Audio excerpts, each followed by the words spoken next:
Je vous rappelle que la semaine prochaine, nous aurons notre semaine des miracles du lundi 19 au vendredi 23 à 21h, heure de Paris. Mettez-vous dans la foi, priez pour cette semaine, jeûnez si vous l'avez à cœur. Nous croyons que le Seigneur va faire quelque chose, nous croyons que le Seigneur va intervenir dans votre vie. Attendez-vous à Dieu avec nous et on se donne rendez-vous la semaine prochaine sur EMCI TV et sur YouTube à 21h, heure de Paris pour notre semaine des miracles.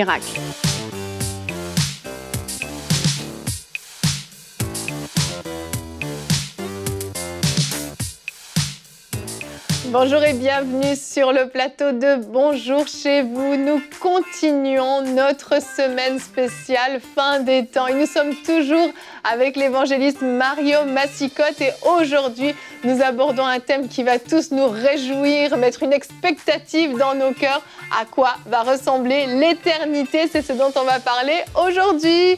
Bonjour évangéliste Mario, comment allez-vous? Ça va très bien. Quelle bénédiction d'être avec vous tout au long de cette semaine. Ah, merci, c'est une joie pour nous. Ça va bien, chérie, aussi? Oui, très content d'être en compagnie de notre frère. Vraiment. Et ça va être super. C'est une grâce, hein. C'est une grâce. En début de semaine, je disais que ça fait depuis le début de Bonjour chez vous que tu me dis il faut inviter l'évangéliste Mario Massicotte à faire une série. C'est ça. Mais c'est toi la coupable. Non, c'était un timing parfait. J'ai été conduite, chérie. J'ai dû te le dire au moins 5 fois. Oh oui, je pense. Minimum. Mais c'est pas que je ne voulais pas. C'était juste que ça s'y prêtait pas. C'est simplement ça. Mais finalement, il est là. Exactement. Et on en est ravis. Aujourd'hui, on va parler de l'éternité. Vous allez faire une rubrique conseil du coach. On va voir un peu la chronologie des événements aujourd'hui, voilà. C'est ça? Oui. Quel beau sujet. Hein? Ouais, vraiment. Parce que c'est notre avenir. C'est à ça que nous sommes appelés. Et puis, c'est tellement glorieux lorsqu'on scrute les Écritures et puis on apprend tout ce que Dieu a préparé pour nous. Wow, c'est impossible de rétrograder, c'est impossible d'abandonner le Seigneur parce que c'est trop grand, c'est trop glorieux. Amen, tellement. Donc on va commencer tout de suite cette émission avec la pensée du jour.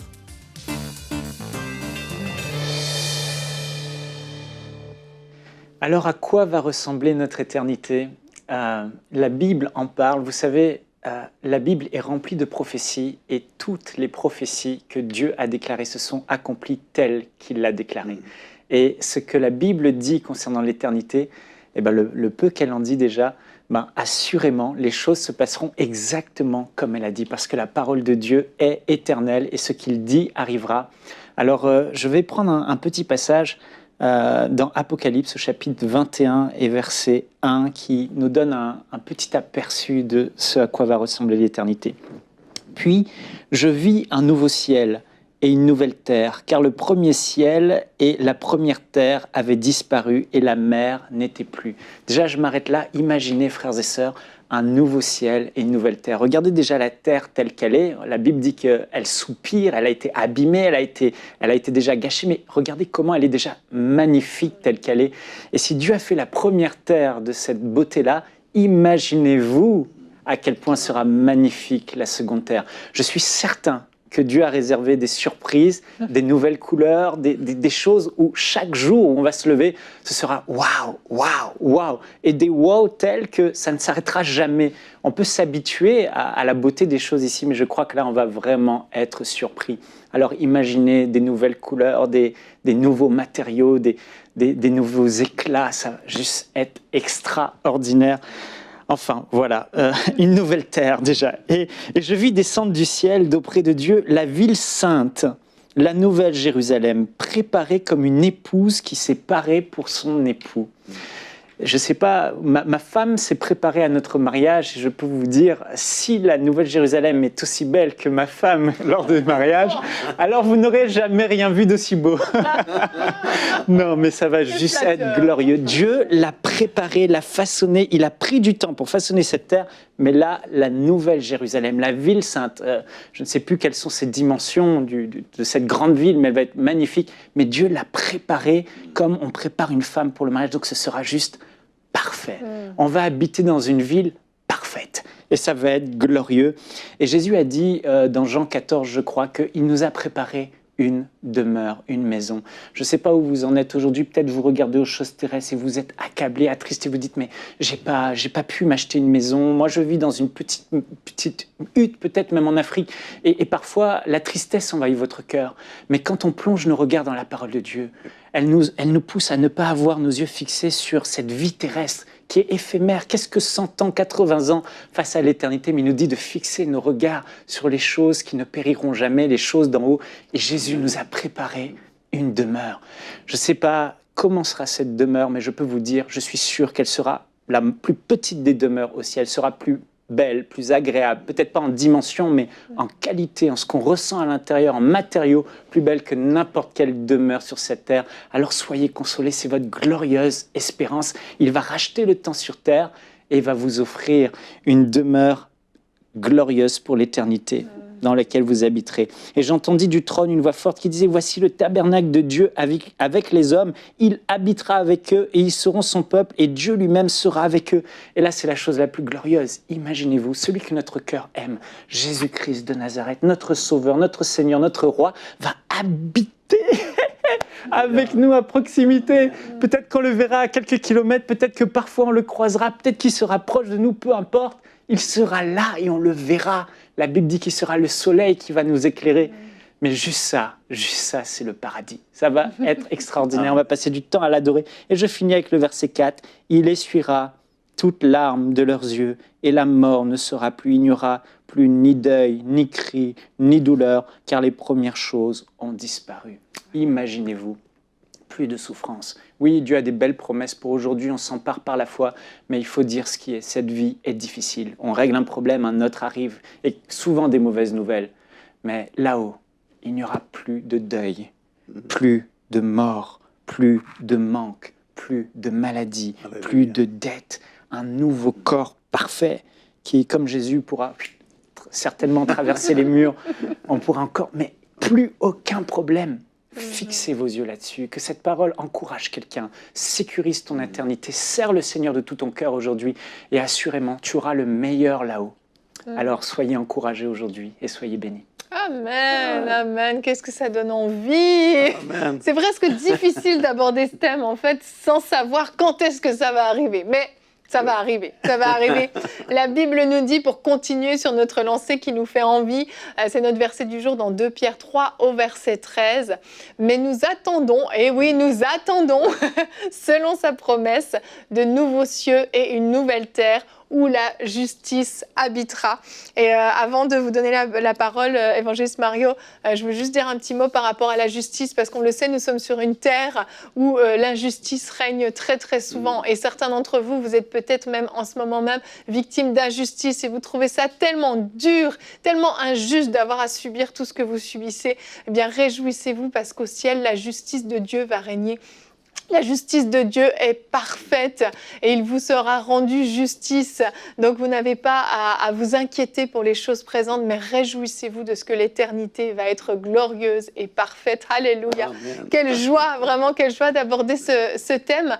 Et évangéliste Mario, j'aimerais qu'on puisse aborder ce troisième fameux point. Parce que moi, j'ai vraiment hâte. Depuis le début de la semaine, vous avez dit que quand vous avez vu la vidéo de la campagne de dons pour le centre MCI, vous avez reçu 3 choses de la part du Seigneur. Vous en avez partagé une mardi, une autre hier, et aujourd'hui c'est la 3e. Et je vous laisse la parole parce que j'ai hâte de savoir ce que le Seigneur vous a dit. C'est formidable parce que dès l'instant où j'ai vu votre annonce pour la levée de fonds, ces 3 choses m'ont été données par le Seigneur. Premièrement, les petites lumières que j'avais vues à Paris, et puis que c'est comme l'accomplissement de la prière qu'on avait faite à l'époque avec le pasteur.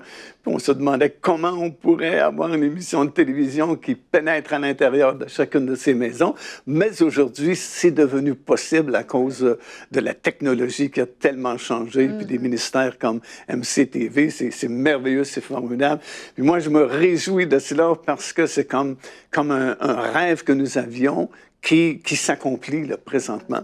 Puis, la deuxième chose que le Seigneur m'a montré, c'est que votre timing pour la construction du studio est parfait parce que bientôt va s'accomplir une grande prophétie, l'attaque de Gog et Magog sur les montagnes d'Israël. Et Dieu répète à différentes reprises que le monde entier va prendre connaissance qu'il existe, puisque c'est lui qui est intervenu. Ça veut dire que ça va conduire des millions de personnes qui vont se tourner vers Dieu. Et ça prend des gens, ça prend de l'équipement, ça prend des endroits où on va les accueillir, répondre à leurs questions et les conduire vraiment à Christ. Alors, votre timing est parfait. Vous êtes parfaitement dans la volonté parfaite de Dieu. Puis la troisième chose, écoutez, la troisième chose est un peu égoïste, mais c'est permis. Parce que j'ai découvert dans la parole du Seigneur que celui qui est sur le champ de bataille et celui qui reste pour garder les bagages vont partager à part égale. Yes. Ça, c'est dans 1 Samuel, chapitre 30 et le verset 24. Alors, je me suis dit, wow! Je serais mal avisé de ne pas m'investir financièrement dans un ministère comme MCTV qui prêche à des millions de personnes, parce que eux, ils ont le plus gros travail à faire, c'est le plus gros boulot d'être sur le champ de bataille, et moi, je peux être dans mon foyer, dans ma cuisine, et tout simplement participer, et un jour, on va partager à part égale. Vous avez le gros du travail, et puis moi, j'ai la bénédiction de simplement fournir, donner, et on va partager à part égale. Wow. Je me dis, Seigneur, quel plan extraordinaire! Parce que c'est pas tout le monde qui peut aller sur le champ de bataille. C'est pas tout le monde qui peut avoir un ministère public et prêcher la parole de Dieu à des foules et voyager dans de nombreux pays. Mais la personne qui soutient cet évangéliste ou la personne qui soutient ce ministère, wow, on va partager à part égale. Imaginez les résultats d'un ministère comme MCTV. Ce sont des milliers, des centaines de milliers d'âmes qui viennent au Seigneur et il va en venir des millions bientôt. Des gens sont guéris, des gens sont encouragés, d'autres sont délivrés. Et le Seigneur, vous savez, il n'y a rien qui se perd avec le Seigneur. C'est compilé, c'est enregistré. Et un jour, au tribunal de Christ, vous allez recevoir ces merveilleuses récompenses pour votre travail. Mais nous qui avons soutenu, nous allons les recevoir aussi. Je me dis, Seigneur, je ne peux pas manquer cette opportunité extraordinaire. C'est mieux que le meilleur intérêt qu'un banquier peut me donner. Amen. Parce que c'est pour l'éternité qu'on fait ça. Et je me dis, wow, quel plan extraordinaire. Vous avez le gros du boulot, puis nous, on va avoir la même récompense parce qu'on vous soutient. Mais gloire à Dieu, ça me réjouit tellement. Wow. C'est fort, hein? Alléluia. C'est formidable. Vraiment, vraiment, merci pour ce partage. C'est bon. Vraiment, ça nous touche et c'est un privilège de pouvoir, être sur ce champ de bataille, c'est un privilège. Et merci à vous tous. Puis ça me réjouit tellement de me dire que oui, on va partager les récompenses, on va partager la bénédiction. Merci à vous tous qui nous souteniez si fidèlement, que ce soit les premiers, les pionniers, les visionnaires. On a eu des partenaires, on a eu les héros, peu importe le nom que vous portez, vous faites tous partie de la grande famille des partenaires. Merci infiniment pour votre soutien. Et si certains d'entre vous, vous voulez rejoindre également ce groupe de héros qui se lève, vous le savez, 3500 héros qui se lèvent pour soutenir cette œuvre, pour achever la construction du centre MCI, mais aussi pour l'équiper, parce que vous le savez, l'équipement intérieur génère également beaucoup de frais. Eh bien, si vous voulez faire partie de ces héros, vous pouvez aller sur emcitv.com/3500. Il vous suffit de remplir le formulaire pour participer à cette campagne de dons. Et oui, on va se réjouir, on va célébrer ensemble au ciel, tous ensemble, ça va être grandiose. Yes. Amen, amen. On va continuer, on va enchaîner sur notre thème où on parle d'éternité et on a envie d'en savoir plus. Donc, on vous laisse la parole dans la rubrique Conseil du coach.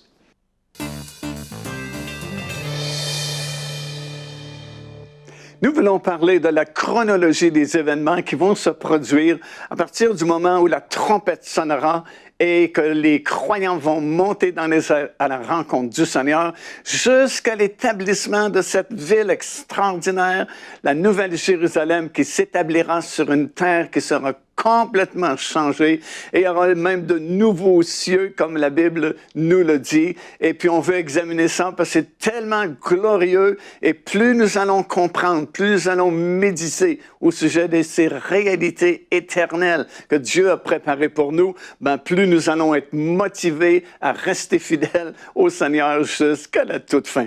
Alors, ce qui est sur le programme de Dieu pour son Église, bien sûr, c'est l'enlèvement des croyants qui peut se produire vraiment très prochainement, puisque, comme nous l'avons expliqué tout au long de cette série d'émissions spéciales, tous les signes, ou presque, il reste très peu de signes à accomplir, presque tous les signes sont déjà du passé, et Jésus avait dit, quand vous verrez ces choses commencer à arriver, redressez-vous. Redressez-vous veut dire mets de l'ordre dans ta vie, sois sérieux et levez votre tête parce que votre délivrance approche.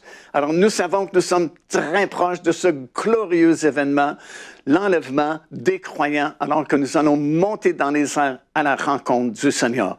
Tout de suite après l'enlèvement des croyants, ce sera le début des jugements de Dieu. C'est le premier sceau du livre en 7 sceaux que nous lisons dans le 5e chapitre du livre de l'Apocalypse qui sera brisé.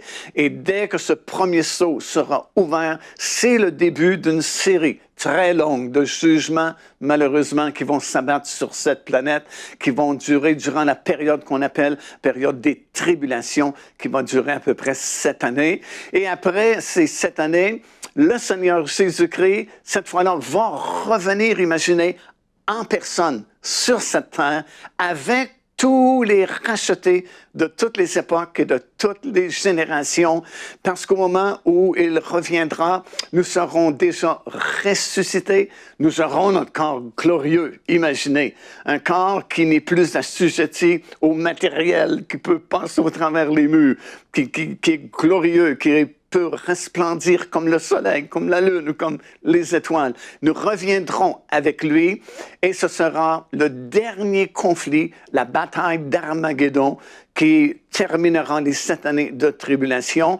Et bien sûr, le Seigneur Jésus-Christ sera le vainqueur et nous aussi, puisque nous reviendrons avec lui. Ces pieds, à ce moment-là, vont se poser sur le sommet de la montagne des Oliviers. Et là, mon ami, c'est extraordinaire ce qui va se produire parce qu'il y a toute une série d'événements miraculeux et de nombreuses prophéties qui s'accompliront durant, premièrement, une période de prolongation de 75 jours, que nous lisons dans le livre de Daniel, dans le 12e chapitre.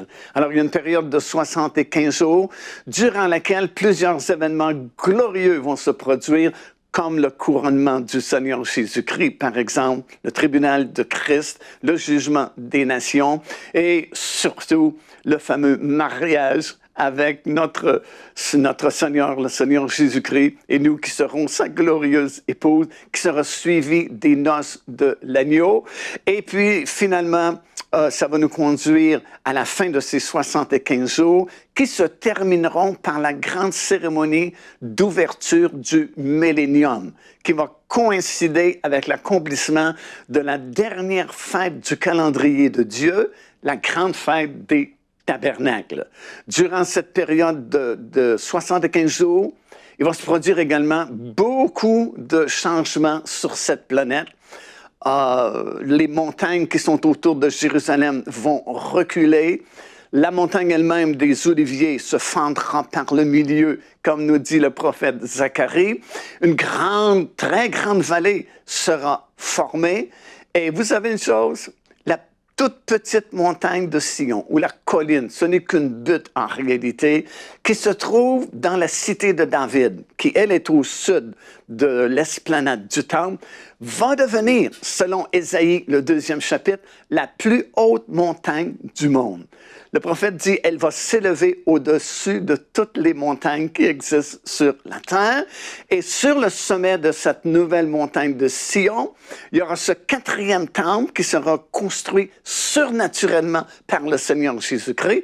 Et au sud du temple, il y aura la ville de Jérusalem, non pas encore la nouvelle Jérusalem, mais la ville de Jérusalem restaurée pour la période du millénium. Puis nous serons dans nos corps glorieux. Nous allons recevoir nos récompenses. On aura des autorités différentes, nous aurons des gloires différentes. Mais comprenez ceci, le monde sera reconstruit. Il y aura des villes comme nous en avons aujourd'hui. Il y aura des activités, il y aura du commerce comme nous avons aujourd'hui. Sauf qu'il n'y aura plus de méchanceté, il n'y aura plus d'injustice, il n'y aura même plus de maladie. Le prophète Ésaïe dit, personne ne dira « je suis malade ». N'est-ce pas merveilleux? Ce sera un monde presque parfait, parce que le parfait va venir après le règne de 1000 ans. Mais du moins, durant le règne de 1000 ans, c'est comme si nous retournions un peu au jardin d'Éden, comme c'était au tout début. Il y aura de la paix sur la planète, il y aura une grande fraternité, comme les versets de la parole de Dieu nous enseignent. Il y aura la prospérité pour tout le monde, et il y aura 2 classes de citoyens. Bien sûr, quand le Seigneur Jésus-Christ va revenir, il va rassembler tous les survivants aux 7 années de tribulation dans cette grande vallée, justement, qui sera créée au moment de son retour. Et il va séparer entre les nations boucs, nations brebis, et tous ceux qui seront jugés dignes de participer au règne de 1000 ans, étant dans leur corps physique, entreront dans ce règne de 1000 ans et ils vont repeupler la planète. Et sur ces gens-là que nous régnerons, ils construiront ces villes. La parole de Dieu parle même d'autoroutes qui seront construites. Dans Ésaïe, on mentionne une autoroute qui va partir de l'Égypte, va traverser Israël et va se rendre jusqu'en Assyrie, au nord complètement. Alors, il y aura des travaux et nous aurons des autorités différentes, comme j'ai mentionné. Certains recevront le gouvernement de 10 villes. Un autre va recevoir le gouvernement de 5 villes. Alors, nous allons administrer les choses du royaume de Dieu parce que le millénium, en réalité, c'est l'établissement du royaume de Dieu sur toute la terre. À ce moment-là, Zacharie, le prophète, nous dit que Jésus-Christ sera le roi de toute la terre. Il y aura ce temple extraordinaire qui sera construit. Et vous savez, ce sera vraiment glorieux parce que le prophète Ézéchiel nous explique dans son livre qu'il y a très longtemps, la gloire qui était manifestée dans le temple ici sur la terre, le temple de Salomon, a quitté Israël.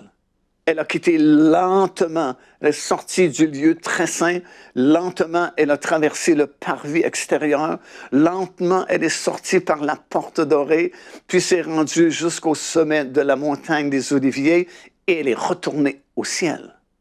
Mais cette même gloire va revenir par le même chemin, parce que Jésus-Christ, c'est la gloire qui revient par le même chemin, le sommet de la montagne des Oliviers. Le temple sera, 4e temple sera créé instantanément. Et la Bible nous explique que le Seigneur Jésus-Christ va pénétrer par la porte de l'Est de ce 4e temple-là. Ce sera la gloire de Dieu qui reviendra sur cette terre. Alors imaginez, nous sommes dans notre corps glorieux, nous sommes avec le Seigneur Jésus-Christ, nous administrons les choses du royaume de Dieu. Ça va être fascinant, mon ami, ça va être extraordinaire, la vie de ces rachetés de l'Éternel durant le règne de 1000 ans. Mais ce n'est pas encore le meilleur, parce qu'à la fin du règne de 1000 ans, Satan qui a été lié, c'est pour ça que ça allait si bien durant le règne de 1000 ans, parce que Satan a été lié avec ses anges déchus et tous ses démons, mais il sera relâché pour un peu de temps.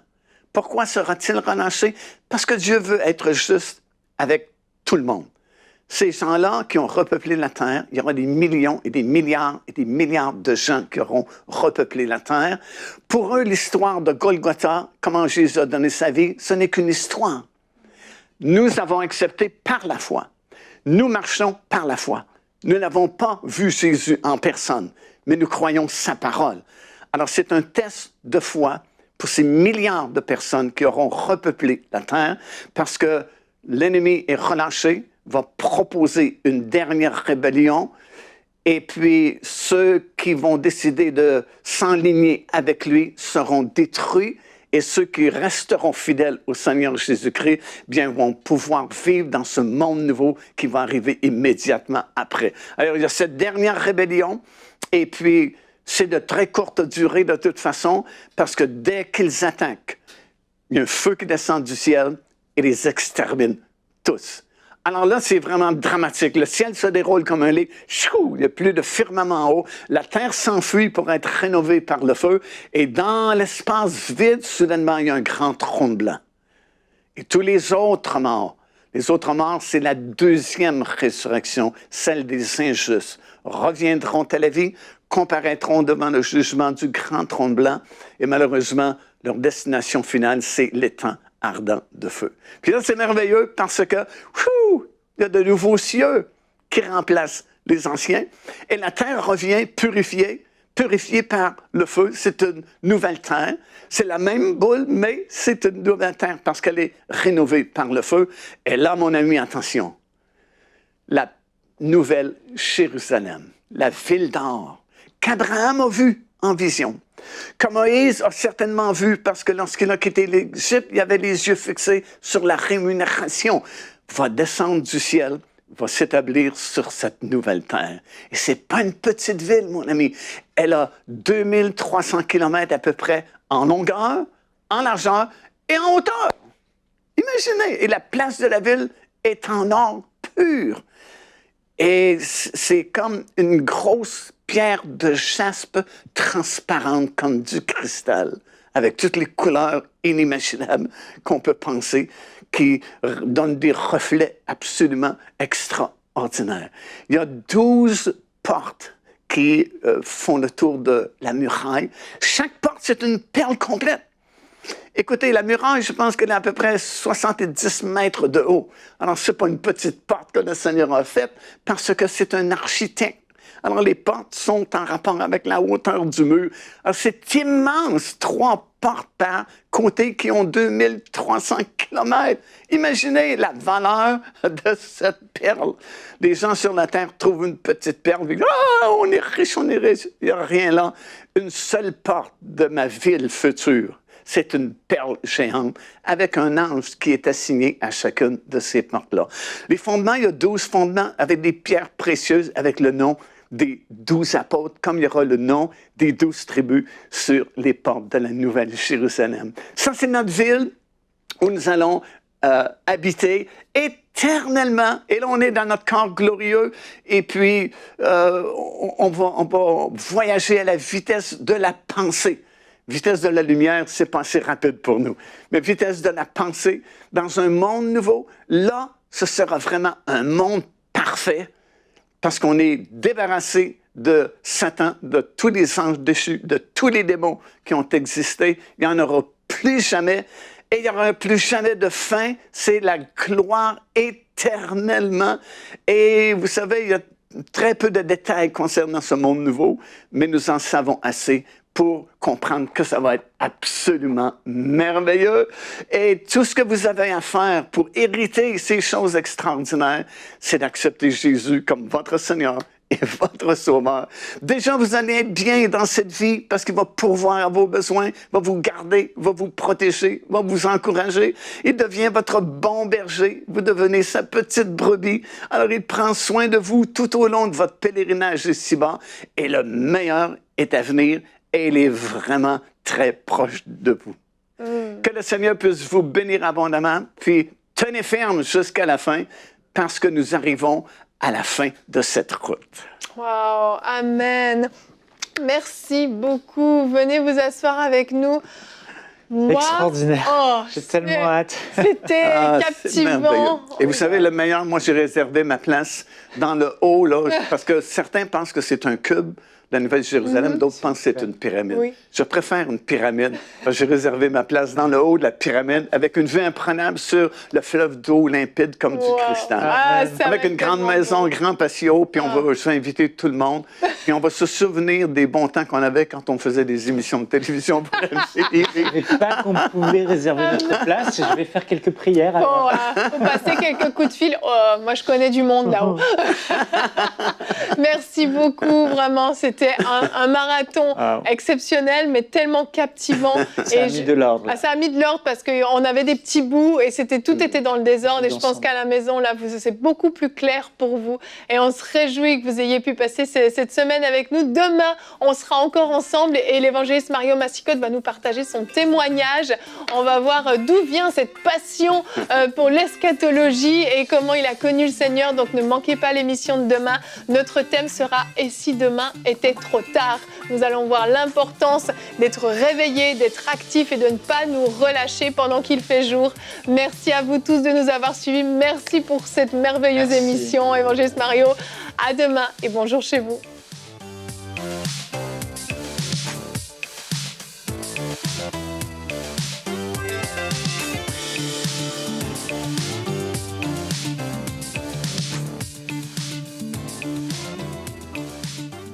Dès maintenant, donnons pour achever la construction et équiper le centre EMCI. Pour faire votre don, rendez-vous sur emcitv.com/3500. Vous pouvez donner en une seule fois ou en plusieurs mensualités.